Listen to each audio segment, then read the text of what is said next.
Hello, everyone. Welcome back to another episode. Now, just a little FYI for the listeners of this episode, we usually record these on a Monday. Right. And we've got the full week to edit them, get them ready to go for a Friday morning. We are recording this on a Wednesday because you, my friend, were not feeling too well on the Monday. I remember I got up and I said to Ames, my partner, I said, I can't look at him.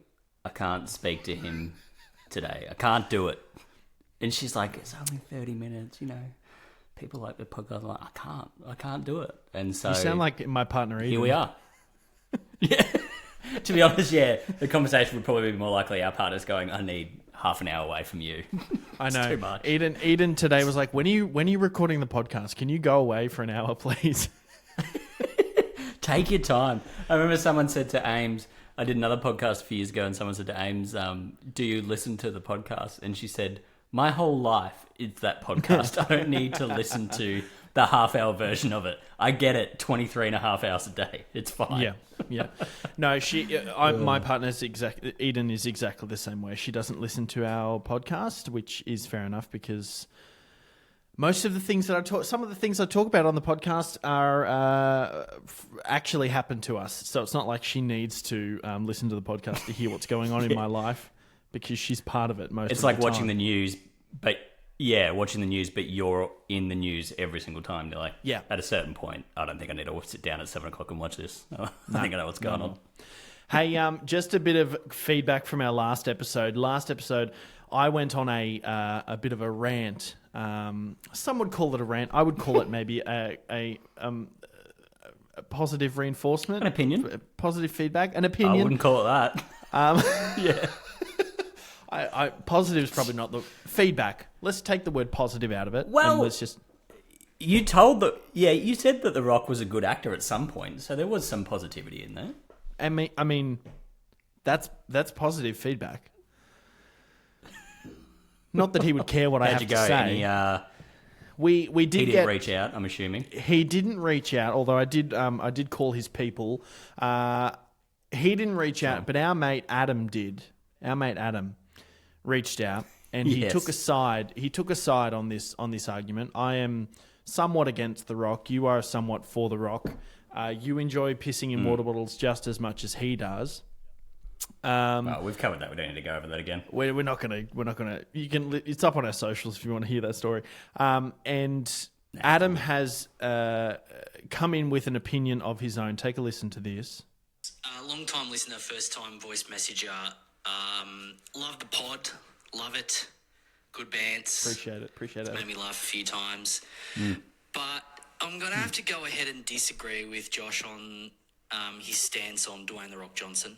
Yep. And back Joe Baxter up. The Rock's a bloody legend. Is he? And as Joe said in the pod, put him and Kevin Hart in any movie and it's instantly hilarious. Just thought I'd share that. I don't know whether you take unsolicited feedback like that, but here it is. We don't. I mean, we do. He's on my side. I don't know. Well, I guess if The Rock has to, we have to. Yeah, that's true.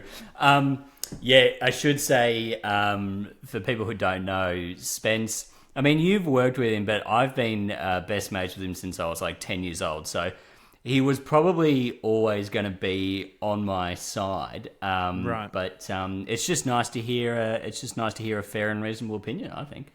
Does that make you change your mind on things? No, because even my mother said, I think she commented on the Facebook group. Even my mother said, "Oh, I think I enjoy him. I think he's got such a lovely message to share with the world. You know, like hard work and I'm like, Mum, name a rock movie. Name one rock movie." Maybe she likes his gin or whatever he makes. Yeah, no. If my mum had his tequila, she would possibly pass away. Yeah, okay.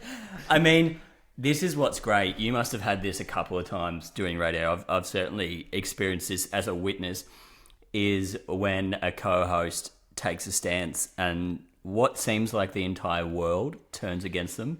There's nothing more fun than being in the passenger seat and just going like, look, I'm here for you on this ride, but I'm mostly just watching the carnage. Because no one has really come out on your side, have they? It's mostly just being 100%, yeah, we love him. Yeah, well, look, you know what? Some people, people think you're insane until you're a genius, okay? So, the world, all the most prolific historic characters in history, everyone's looked upon them as being, an outcast, insane, just a terrible human being. And then all of a sudden they invent, I don't know, the MacBook or something, right? That's very much you're the equivalent of Steve Jobs. And also, dare I say it, the only way that metaphor falls apart is there are some crazy people in mental hospitals who are not geniuses. So we're yet to find out which one you are. But hey, I'm here for it. I love it. No, I've made a reservation for next week. It'll be good. Yeah. I can't wait. Oh, God. Amazing. Now, you did mention before that you and Adam had been childhood friends for a little while, and you put something up in the Facebook group which was very nostalgic for me, and I'm sure many people. Yeah, I did. I had a chat to you last week after the pod, and I can't even think what made me think of this. Maybe because I've got a couple of nephews who are at that age where they're watching childhood TV shows, so I was like, we should chat about the great TV shows from any of our childhoods, right? Obviously, Josh and I are in the same era, but when my parents talk about the shows that were on when they were kids, you just enter a different space, don't you? You just you light up and you just get super, super passionate. You don't care that the rest of the room doesn't really know the shows you're talking about. Yes, because it's just the best. So we did put the call out. What were some of the great TV shows when you were a kid? And we've got a fair few responses. Some off the top of your head that you would have liked, Josh? I remember as a child coming home from school, turning on ABC3 and watching, I think it was ABC3, watching a show called Parallax. What? Do you remember Parallax? No. Parallax, Aussie Is it show. About paraplegics or something? No. Yeah, right. No, there was no... This week on Parallax. He rolls down some stairs. No. It was the same plot every week. Yeah, okay. Can Billy walk? Yeah, no. right. Parallax. See you next week. No, go on. Parallax. I've literally never heard of it. It's a great show. It's about Aussie show. Young kid, maybe 14 or 15 years old. He discovers that there are portals in his small beachside town that travel between dimensions, travel between different worlds. So he goes through these portals, and there's a mirror world that he goes to, but it's maybe a bit gothic, or it's super high tech, or it's really kind of impoverished. It's a very you can look up on YouTube. I watched the first episode actually. Funnily enough, before you put the question in the group, I watched the first episode on YouTube. They've got the full episode up on YouTube. Wow. Yeah, go have a look. It's a good time. Isn't that nostalgic? Yeah, I feel like Ames and I did that in lockdown. You just go on YouTube and watch all the nostalgic shows. Is it a bit like, do you remember Ace Lightning? A bit like that, where they go into other dimensions and... I don't remember Ace Are there Lightning. bad guys to fight? Did we have the same... There are... were you about to say, did we grow up in the same country?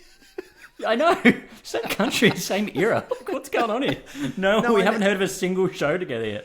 I haven't watched Ace Lightning, but there were kind of in Parallax there was what would you call them? Flying wasp type creatures that were super scary as. And he had this little baton, I guess you would call it, kind of like the Doctor Who's sonic screwdriver, but it kind of just zaps things, and he walked around with that, so that was a bit of fun. Yeah. Cattle prod. Your passion talking about that was it was like talking to my 5-year-old nephew. The passion, you're like, wow, yeah, such okay, a really great show. Yeah, Parallax. Okay, haven't heard of it. We obviously put the call out there. some of the ones that have been coming our way. Buzz Lightyear Star Command. Christopher says he's probably still got all the collectibles that came with the Burger King meals somewhere at the parents' house. Now, is Chris American, do we think? Burger King? Or does he mean maybe Chris is American? Maybe Chris is our American listener. Maybe because we don't. That's what we've got, right? I think he was saying it bounced off the success of Toy Story 2. But we were talking about. Remember, you used to get like the Happy Meals of your kids' TV shows, like the toys in your Happy Meals or whatever the meal was at the time. Like it used to blow your mind when you were a kid if you got your hands on. Let's see if we can find one that we both remember. Do you remember as a kid if you got a Happy Meal, you would get a Winnie the Pooh like figurine? Yeah, you didn't grow up in Australia. I don't know where you have grown up. Actually, you're right. It's coming to me right now. It's coming to me right now. I did, in fact, grow up in Uzbekistan. Uzbekistan was my... there we go. He repressed it for a while. It's all coming up. Yeah. All right, this one we're on the same team with. Jimmy Love, who we talked about last week, is a marriage celebrant. Blue Water High. You remember Blue Water High? Yeah, I remember. I had a crush on one of the girls. Oh gosh, I'm pretty sure if we should. You know what? I probably had a crush on all three of them. I think one had like really bleached blonde hair. Did one of them have really bleached blonde hair? Oh yeah, shit. Yeah, there was that one surfer character with bleached blonde hair. I think they all probably had bleached blonde. Yeah, you're right. That doesn't really narrow it down. But does it? No, I do. It was sort of like the amount of hours they put into surfing. If you don't know the show, it was a show in Australia just set in a surfing town. They spent way more time surfing than at school. They would just occasionally put them in a school uniform to be like, they're school age, don't forget. But like, really, I mean, they were just surfing the whole time. I will say, my sister did say Arthur. You would remember the TV show Arthur, the whole, of course, iconic English-speaking world. Yeah. Oh, well, I thought about getting an amazing. Arthur tattoo because my last name. Really. Thought about it. And you do have glasses, so I guess, yeah. Every day when I'm walking down the street, I mean, the people that I meet. Everybody that you meet. They're just I don't know the next line. What's the rest? I just a regular wabadoo. That's not right. Wabadoo? Why? I don't remember what the theme song is. I don't know what it is. I can only sing it in a Jamaican accent. That's the way I remember it. In Rastafari, yeah. Every day when you're walking down the street. Every day when you're walking down the street, and everybody that you meet has an original point of view. That's what it is. And the whole kids go, and I say, hey! Anyway, we're not going to do the whole song. Yeah. My sister would have put that in because Arthur has a little sister called DW, and I always thought my sister was DW. Because, of course, you would have been the same. I mean, you've got the surname as well, but anytime there's a character with glasses, Josh and I both been glasses, whereas as a kid, you're like, well, that's me. Like, you just immediately identify with that character. Yeah. And it's usually never... It's usually never the character with glasses is usually never the main character. They're never really the hero. They're always maybe like the sidekick or the nerdy guy that kind of has a crush on the popular girl but never gets her. You know what I mean? The one who panics and he wants to ask her out to prom because they're all made in America, and he'll scream it, and then the whole hallway just laugh at him, and then he has to grow up and have a six-pack and become a pilot or something, and then and then he's fine. But but in the show, he's not the main character. Do you remember Johnson and Friends? I'm not going well here, am I? Yeah. Is it got an elephant? Like, yeah, there you go. Yeah, a pink elephant. I vaguely remember an elephant. Yeah, it was really. I used to love it. I put in the comment. Like I was equally obsessed with and terrified by it because some of those shows, like, you love them as kids, but at the same time, you're like, why is this? Because it was not animated. Johnson and Friends. They were like a water bottle was like moving, and you were just like, how is this happening?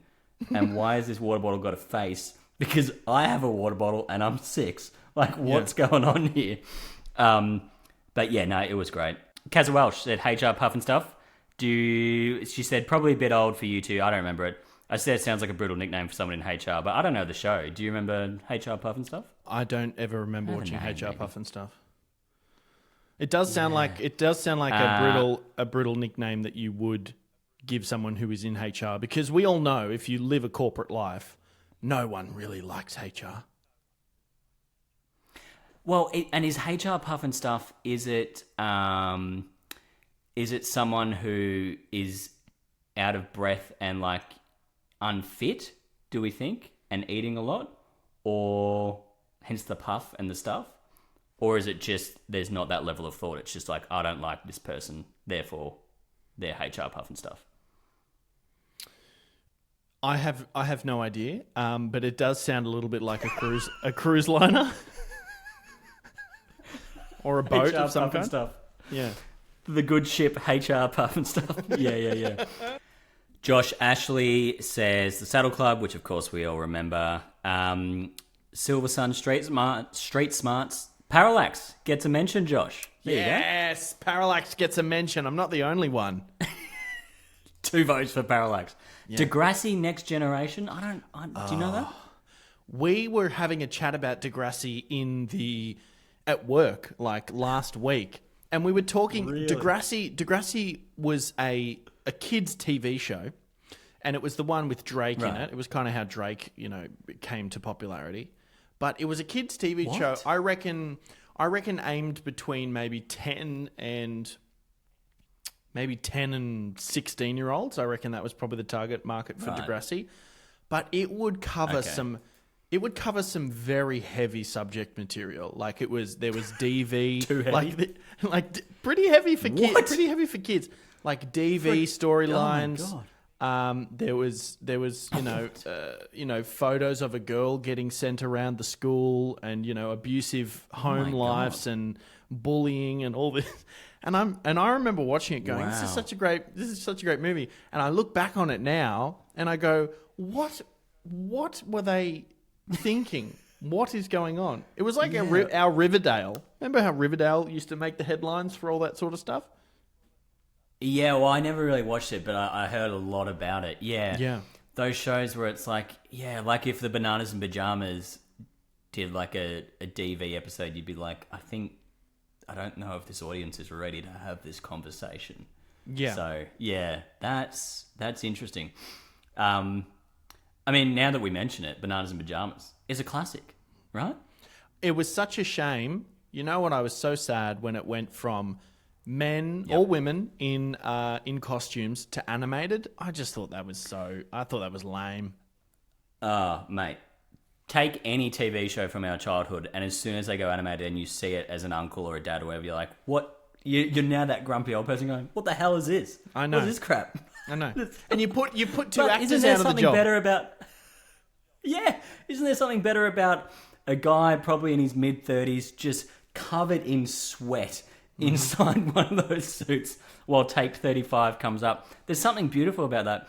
I was obsessed with it when I was like 3, and I remember I had maybe my nana or something made like a Bananas and Pajamas like overall onesie type, like what toddlers and 3-year-olds sort of wear. Yeah, she made one of those for me, and I used to, if you watch any home videos, like I'm always wearing it.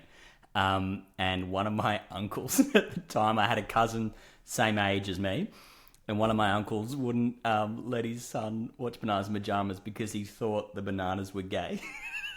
And you're like, looking back, I don't think there was any level of that sort of plot going on.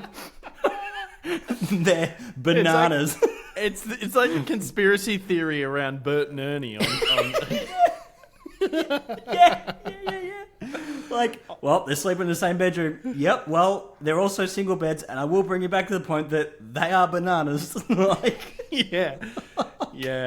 Oh man, that's funny. That uncle is probably thinking, yeah, well, what bananas resemble? They resemble dicks. So it's two guys, 2 dicks. 2 dicks in one room. It's unacceptable. It's one too many. Yeah, right. Unless they're brothers, then it's fine. Yeah. Oh, God. What else have we got? Harley said the absolute fever dream that was Round the Twist. I mean, anyone in Australia, I hope it crossed overseas. If you're overseas and you're listening, Round the Twist, I'll give you the intro a cappella now, just to give you an idea of what this TV show was. Picture that you're 9 years old in Australia, and Elliot Spencer, who we've covered on the pod before, goes up next, round the twist, and then the intro would just be, "Oh, get you!" It was just like, and immediately as a kid, you're like, what is happening? And then it's just like a chorus going, "Have you ever felt like this?" And you're like, what? Another seaside TV show in Australia. It was off its tits. They were the best. The seaside TV shows. The kids are always they always live in a seaside, and this is so weird because they live in a lighthouse. So it's bizarre as it is because you don't know anyone who lives in a lighthouse, but they're always in a seaside town, and there's always strange things. The only episode I remember of Round the Twist is the little boy. I think he was a redhead. He got something happened. Yeah. He swallowed a fish for some reason, and then he could swim really fast. Like he could swim. Yeah, and it was that. And it was his swimming carnival. It was his swimming carnival one day, and he just flung it through this. It was so supernatural looking back on it, because the only episode I remember is the principal. Again, they eat something or something happens, and everyone could hear his thoughts, and so he gets up at assembly. And they can just hear his thoughts. And, like, as a kid, you're like, oh, my God, can that happen? Like, because I got some weird thoughts. Like, it was so weird. I love it. Yeah, that was a great show. That was a really great show as well. If they, you know what? I really love the idea of, I guess you would call it a reboot of that show, but I also don't want the original subject material to be, lessened in any way, shape, or form. So maybe they should just re-air the old episodes. Yes, it'd be great. It'd be so good. Yeah. Yeah, I do feel that way. It's like how I'm not having to go at the current Wiggles because I'm just a kid from the 90s, but you do see the current Wiggles now, and like, a part of me goes, I think I am going to be that dad that's going to be like Amish, making my kids watch the 90s Wiggles. You know what I mean? Because you just go like, no, this is how it should be. So yeah, I mean, Round the Twist was just, honestly, if you haven't seen it and you're listening, just YouTube Round the Twist. You could go series 1, episode 1. It will probably be bonkers from the get-go. If you are listening to this and you're around our age and you grew up in Australia and you have not seen Round the Twist, I don't know how to communicate to you as a human being. Because it's such a core memory for our culture that there are going to be so many weird... Like, me just doing that little intro, just for overseas listeners... Every Australian our age immediately knew what I was doing. And I could have not said, this is Round the Twist. There could have been a pregnant pause, a pregnant silence, and you would have just gone... Sure. Get you! And everyone's like, oh, yeah, he's doing Round the Twist. He's doing Round the Twist, obviously. Yeah. I don't know. I just want to mention one as well. I just want to mention one quickly. I don't know if it's on your list there. But it's running along the themes of kids in small towns by the ocean. Do you remember the show Mortified? Oh, Mortified. I'm just getting the name has rung a bell. I'm just going to see if I can get a photo up. It had this girl who I once again had a crush on, and she's very beautiful now. But I'm going to show you a photo. Sure. Can you see that photo? Can you see that? Do you remember... It's not focusing. Were they witches? No, they weren't witches. It was just, it was this girl, blonde hair, blue-eyed girl who lived by the, Marnie Kennedy is the actress. Right. No. She lived by the ocean, literally just followed the formula. You know what? You and I should start a kids' TV show. We should write a kids' TV show. Young kid, like 12, 13, 14, lives by the ocean. And weird stuff happens. Yeah. And if we get it into production, when they go, what do you want for the intro? We'll just go, give us your list of voice actors and put a little asterisk next to the most unhinged one you've got. Mm-hmm. That's our guy. Because then we'll get a Round the Twist sort of person just going, and that's it. That's the formula. You're right. Yeah. H2O, just add water. I don't even formula. remember what the shows are about. Yeah. Yeah, H2O, Same just add formula. water. They, for people who don't know it, they were teenagers who were also mermaids. Like, once if they they got finished school wet- for the day. Like, As soon as they got wet, they turned into mermaids. I just a quick side note as well. back. One scene I remember from that TV show. She was in the bathroom, and I don't know, she was cleaning her teeth or something, which seems stupid if you're a mermaid. Yeah. And she got splashed with water, and then all of a sudden she's like, don't come in, please." And then it like cuts to her, and she's a mermaid in the bath. just can't get up. She's like flopping around. Yeah, it's bizarre. What's that sound? Nothing. Nothing. Yeah. Yeah, the premises were always insane because you go, how is she drinking water? Like, if she splashes a Yeah. tiny bit on her, Yeah. does that... Like, they just... Incredible. Makes no sense. Makes no sense. Steve put in Mr. Ed and Alf. I think those two were a generation before us. I think Possibly, we yeah. missed Yeah. those. F Troop was a classic. I remember that. Kimber the White Line. Do you remember that? Arena put in Kimber the White Line. I do not remember watching Kimber the White Line. No. I mean, one that we covered early days, actually, Josh, MASH. Well, was it the most watched TV finale in history? I wouldn't It's not- exactly. I guess. I wouldn't exactly call that a kids' TV show, would you? Yeah. Well, I did put the question, which TV show from your childhood? I guess Oh yeah, I guess. I probably watched bits of MASH when I was a teenager, but yeah, it's not like primary. If you're watching in primary school, there are problems. I will say that. Little House on the Prairie, I think we missed as well.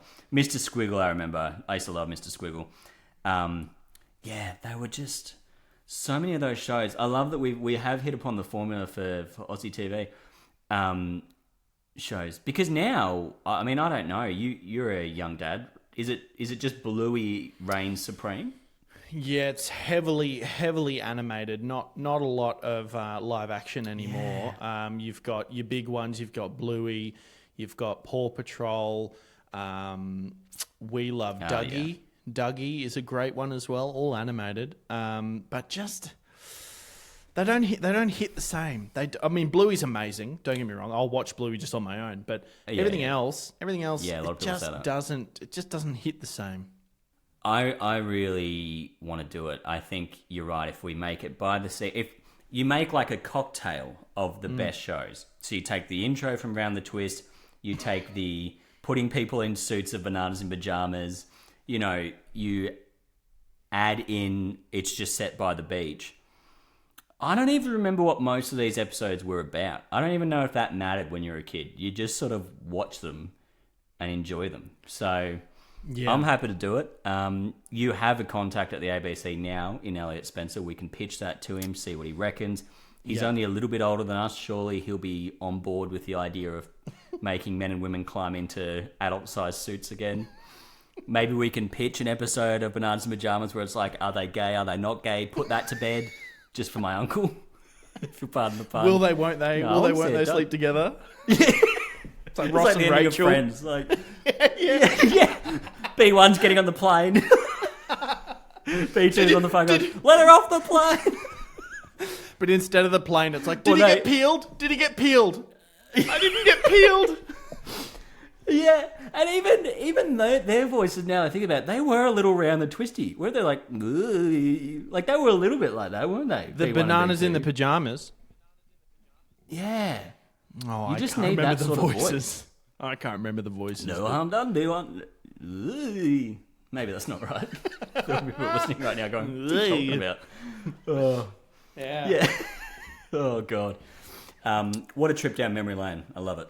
What a trip down memory lane. Hey, I've got a bone to pick with loud eaters. I was talking to a friend of mine. Yeah, I'm here for you. I was talking to a friend of mine last week about loud eaters, and she told me a story which was so good that I said to her, I was like, can you write just like the dot points of that? Can you write that down? Write down your experience and email it to me because I want to talk about it Amazing. on the podcast. And she said, she's like, okay. So she emailed it through to me.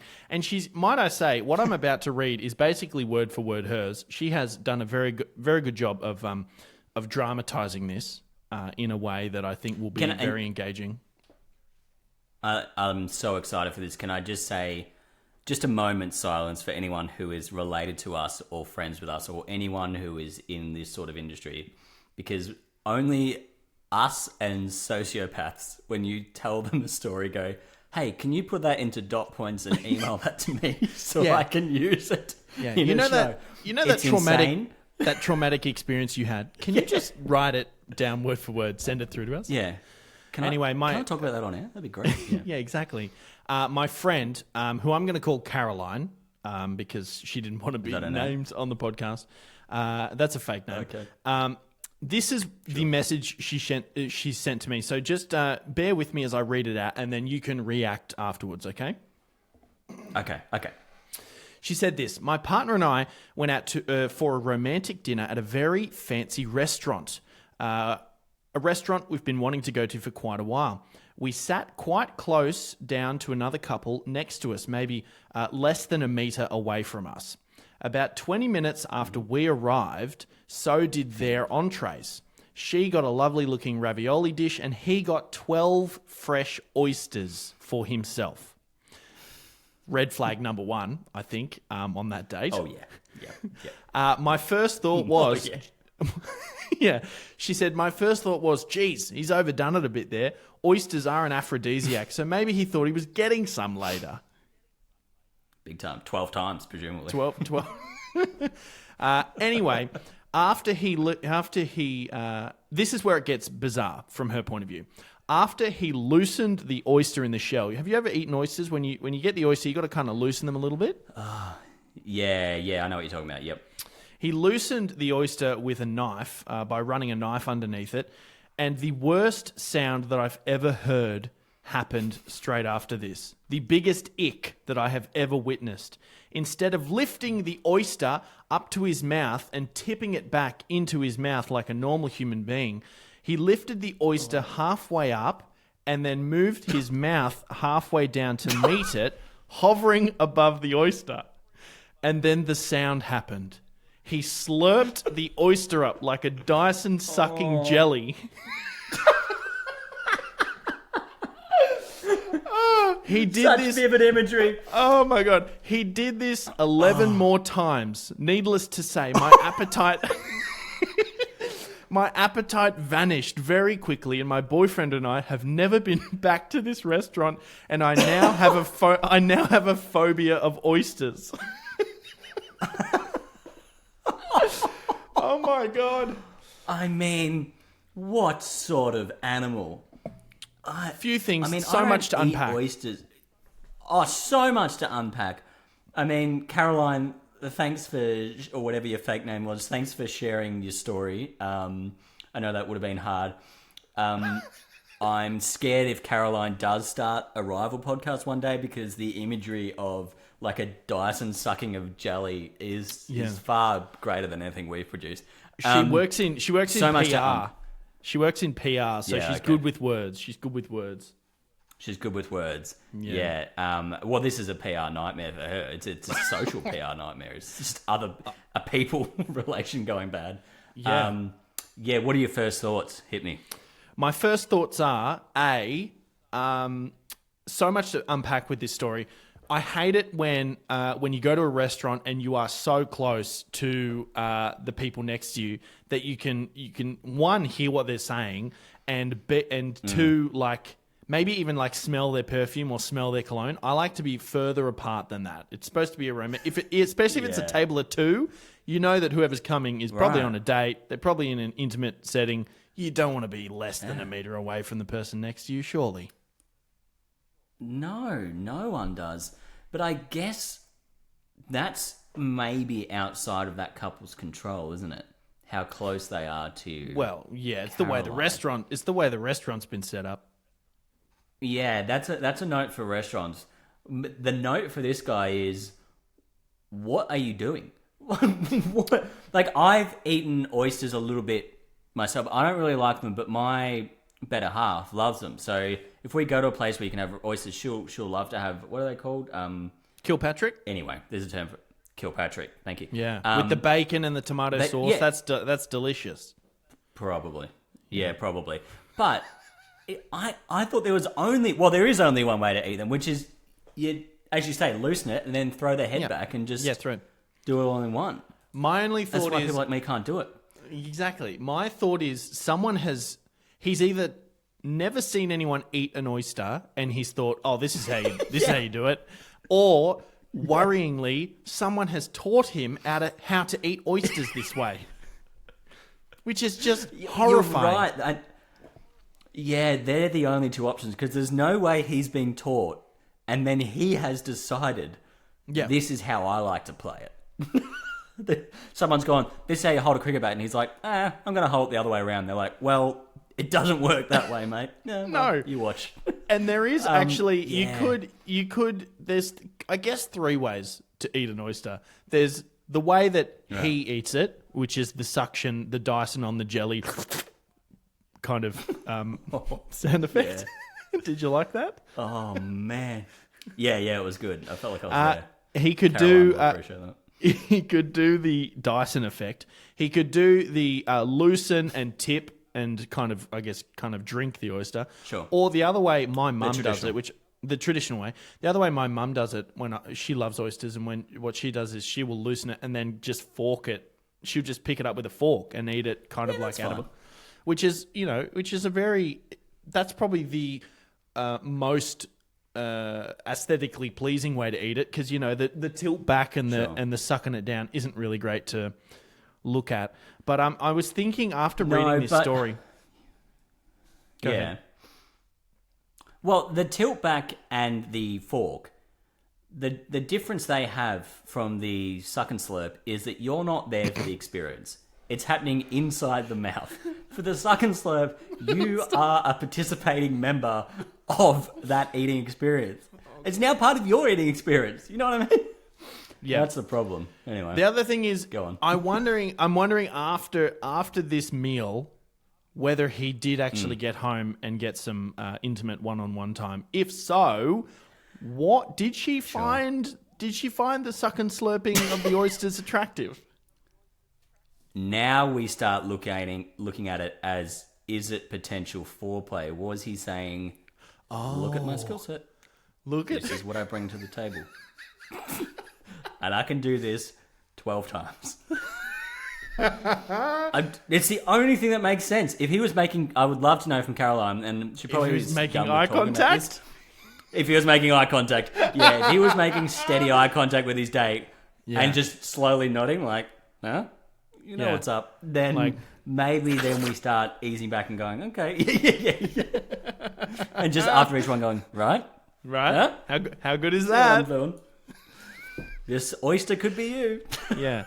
I don't know if there's any I don't know if there's any food that is appropriate to slurp. I'm thinking of pasta. No. I would try very hard not to slurp a pasta. I'm thinking soup. You're not a 5-year-old. Don't slurp the soup up. You can drink it normally out of a spoon. Jelly is not a slurpy type of it's not a slurpy type of food. I mean, once you get to a certain age, you don't slurp anymore. You eat like a normal human being. Right. Like slurping is part of the process of learning how to eat. It's not the end of the process. No. It's like those people who you're sitting around the table talking and they've got a mouthful of food and they want to jump into the chat and they just start talking and you feel like just putting your hand over their mouth going, hang on, swallow your food. You child? What? Yeah. What are you doing? I don't want to, because I've got to make eye contact with you. So guess what? I'm now looking at your mouth and seeing the food churning over like it's in a food processor. I don't want to see that. Yeah. So no, yeah. I'm terrible at if we're in a group setting and people are kind of maybe eating finger food or eating food of any kind or drinking, I will not look them in the eye. I will always look at them chewing or drinking the food. Just because I can't concentrate. Yeah. If I'm talking to you and I'm like, if I'm talking to you and we're at a dinner party or something and I'm putting a baby quiche into my mouth, like, yeah. So anyway, I told her yesterday. I'm looking directly down your throat at that crunchy food. I think I am as well. Well, if you're putting on a show, we're going to watch the show. So we're just saying, don't put on a show. Absolutely. It takes you 10 seconds to eat and then you can speak. Like, yeah, God. You don't need to. Anyway. You don't need to be. Just put the food down your gullet. We're upset on your behalf, Caroline. We're right there with you in the trenches. Let me tell you. I appreciate it, Caroline. Not your real name, but very much appreciate it. And if you want to send us any stories like that was a friend of mine. But if you are listening to this and you've got stories like that, to kind of socially awkward stories, or just stories where you go, is this happening right now? Like you can't even believe it. You can send them to us, either message us, join our group, the Josh and Joe Show podcast, up on Facebook, or you can message us on socials and get us the stories that away. Yeah, send us anything. We'll often put stuff in there just to prompt people's memories or their opinions or whatever. We'll be putting plenty of stuff in there, but you don't need to wait for that. If you think of something that you think we would want to chat about, send it through to us, as Josh said, on the Josh and Joe Show Facebook group, or message us individually, whatever, because we'd love it. And when someone like Caroline has been through something as harrowing as that, it needs to be shared on some sort of platform. So we're happy to be that platform. I will say thank you for listening, of course. Stay tuned for what I assume will be a pilot, maybe when pilot season comes around. Of our kids' TV show? Of our kids' TV show, yeah. I don't know what that's going to look like in terms of a name. But yeah, I think we're pivoting hardcore into that industry now. So you did use references to the what are they called? Bananas in Pajamas, Round the Twist, and Sure. I mentioned Mortified. So maybe, and you did mention it, kind of amalgamating them all together to kind of create one big giant childhood nostalgia machine. I'm thinking maybe the name of it, Round the Mortified Big Banana.